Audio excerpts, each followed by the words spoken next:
अस्सलामुअलैकुम, कैसे हैं आप सब। कैसी गुजर रही है आपकी सर्दियों की छुट्टियां। हमारी तो बड़ी अच्छी गुजर रही है भाई। गैस नहीं है लेकिन फिर भी अल्लाह का शुक्र है, गुजारा हो रहा है। सुबह सुबह किया हमने नाश्ता और नाश्ते के बाद हमने धोए नाश्ते के बर्तन। आज अदील घर पे थे इसलिए नाश्ते का व्लॉग मैं नहीं शेयर कर सकी आप लोगों के साथ। चलिए जी, अब मैंने गूंना है आटा। आटा गूंदने के साथ साथ मैंने रखे हुए हैं चावल बॉयल होने के लिए, क्योंकि मैं जा रही हूँ अपनी मदर इन लॉ से मिलने के लिए और उन्हें मेरे हाथ के गुड़ के चावल बहुत पसंद है। तो मैंने सोचा क्यों ना उनके लिए भी चावल बनाए जाए और साथ साथ घर के काम भी निपटाए जाएँ। तो चावल उबल रहे हैं, साथ साथ आटा गूंदा है। आटा गूंद के आधा रखा, अभी नमक लगाना बाकी है। लीजिए, आटा मैंने गूंद लिया है और मेरी कोशिश होती है कि जब भी मैं आटा गूंदूँ तो आटा इस तरह से गूंदूँ कि मेरी जो थाल आटे की उसके जो साइड कॉर्नर्स होते हैं वो ख़राब ना हो, बिल्कुल साफ़ सुथरा रहे, पानी भी और इसके साइड कॉर्नर्स भी। तो चलिए जी, आटे को हम निकालते हैं, डब्बे में डालते हैं। बिस्मिल्लाह, हो गया ये यहाँ के एक काम तो ख़त्म, अल्हम्दुलिल्लाह। चलिए अब आ जाते हैं अपने चावलों की तरफ और देखते हैं कि चावल कितने बॉयल हुए हैं। बिल्कुल थोड़े से मैंने मम्मा के लिए ही सिर्फ चावल लिए हैं, क्योंकि हम तो इसमें अभी थोड़ा सा है। जब ये बिल्कुल एक कनी के बराबर हो जाएंगे फिर मैं आपको आगे का प्रोसेस बताऊंगी कि मैं किस तरह से गुड़ के चावल बनाती हूँ। क्योंकि जब मैं पहले गुड़ के पानी में ही चावलों को बॉयल करती थी या थोड़ा सा आधे में डालती थी तो फिर वो काफ़ी सख्त हो जाते थे। लेकिन अब मैंने एक नया तरीका सीखा और इस तरह से मेरे गुड़ के चावल बहुत अच्छे बनते हैं, वो बिल्कुल सख्त नहीं होते।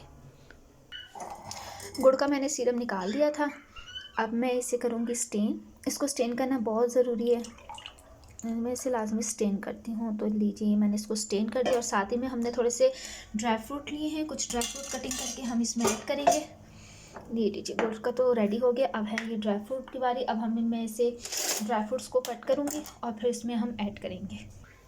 साथ ही हमारे चावल भी रेडी हो गए हैं, चावलों को भी अब हमने स्टेन करना है। बिल्कुल पिंच सा मैंने यहाँ ऑयल डाला है और अब मैं इसको इस तरह से स्प्रेड कर दूँगी। ऑयल स्प्रेड करने के बाद आपने क्या करना है, आपने जो गुड़ का सीरम बना के रखा था, आपने वो गुड़ का सीरम इसमें डालना है इस तरह से। और फिर जितने भी आपके ड्राई फ्रूट्स थे जो मैंने पीसेस करके रखे थे वो आपने इसमें डालने हैं, मिक्स करने हैं। इसको स्पैचुला की मदद से इस तरह से मिक्स करना है, बिल्कुल लाइट सा। जैसे ही थोड़ा सा जोश आने लगेगा इस गुड़ के पानी को, फिर आपने इसमें ऐड करने हैं चावल। चावल यहाँ मैंने स्टेन करके रख दिए हैं, अब मैं इसे ऐड करूँगी गुड़ के पानी में।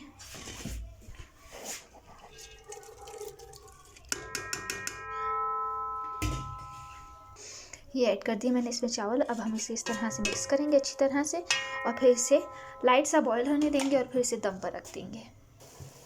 यहीं इन्हें आ रहा है जोश, ये आहिस्ता आहिस्ता से बॉयल होंगे। मुझसे बहुत से लोग पूछते हैं कमेंट में कि इस इनबॉक्स में मैसेज करके कि आप हमेशा अपने ब्लॉग में कहती हैं कि आपने ये अपनी मदर इन लॉ से सीखा है, कभी क्या कुछ आपकी अपनी मदर ने आपको नहीं सिखाया? जी बिल्कुल ऐसी ही बात है, मैंने सब कुछ अपनी मदर इन लॉ से सीखा है। मैं यूनिवर्सिटी में थी, मेरी शादी हो गई, फाइनल ईयर मेरा यूनिवर्सिटी के बाद ससुराल में हुआ, तो बस फिर इस वजह से मैं कुकिंग नहीं सीख सकी ना मैंने कुकिंग सीखी, जो थोड़ा बहुत आता था वो तो था, लेकिन जो ज़्यादा मैंने सीखा है वो ऑनेस्टली मैंने अपनी मदर इन लॉ से सीखा है, उनसे सीखा है, अपने फादर इन लॉ से सीखा है। वो बहुत अच्छी कुकिंग कर लेते हैं। तो चलिए, यहाँ ये हो रहे हैं बॉयल। ये टूटे ना, इस वजह से मैं इन्हें ज़्यादा हाथ नहीं लगा रही। जैसे जैसे लाइट से बॉयल होते हैं फिर हम इन्हें दम पर रखेंगे। ये लीजिए, ये बॉयल हो गए हैं, अब हम इसे रखेंगे दम पर। गुड़ वाले चावल हमने रख लिए दम पर। जब तक ये दम होते हैं 10 से 15 मिनट तक हम करते हैं कोई और काम।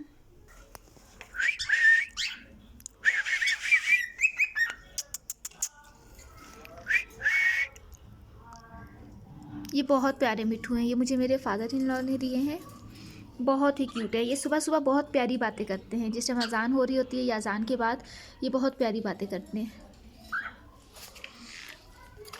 और ये है मेरे प्यारे से चुचू, इनकी सफाई होने वाली है। अब इंशाल्लाह धूप निकलेगी ना तो फिर हम इनकी सफाई करेंगे। टाइम हो गया है, दम से हटा के देखेंगे कि हमारे चावल रेडी हैं या नहीं। बिल्कुल, हमारे चावल बिल्कुल रेडी हो गए हैं। मैं भी बिल्कुल रेडी हो गई हूँ जाने के लिए। अब हम कर रहे हैं नाबिया का वेट। नाबिया आएगी और फिर हम जाएंगे नाबिया की दादों से मिलने। यहाँ हमारा छोटा सा व्लॉग ख़त्म। अपना ख्याल रखिएगा। अल्लाह हाफिज़।